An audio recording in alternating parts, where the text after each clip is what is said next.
So let's look a little bit deeper in behind the scenes and some other tools that we can use here. So even if you have 50 or so resources here, but you want to really focus in on one journal, a paper, a lecture, a book, you can do that, which is really helpful. So for example, let's say I want to look at this video that we uploaded earlier on. You click on that, and then you could, first of all, you'd have this. So it would give you a source guide. It would give you a summary of what is happening here. Some keywords, which I quite like. I like sort of keywords. You can click on the keywords and it will sort of give you a bit more about that, which can be helpful. Then it will give you the actual source content here all the way down.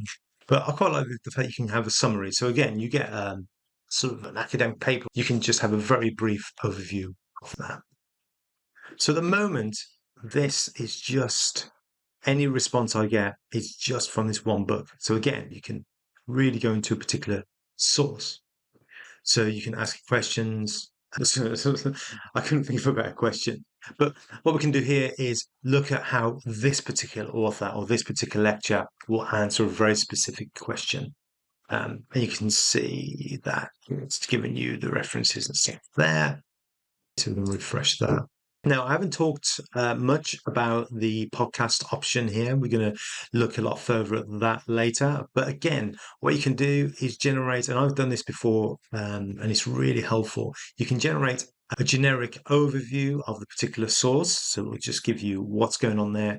Or, as we'll talk about later, you can ask a very specific question. So if you've got a book about a very specific subject, and you want to really find out what that particular book says about a particular thing that you're studying or speaking on or writing about, then again, you can just ask it to talk about that specific question that you have or research.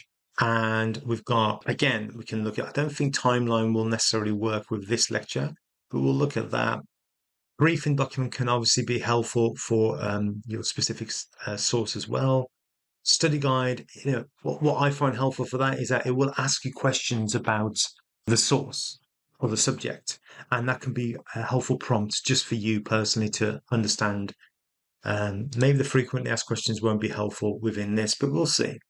So the thing I find confusing, it doesn't really name it, doesn't say study guide. So here we go. This is the timeline that's generated from what was going on in this lecture, particularly. That can be helpful for some things. Briefing documents, that is very helpful, again, if you have to study a particular source or book or reading book.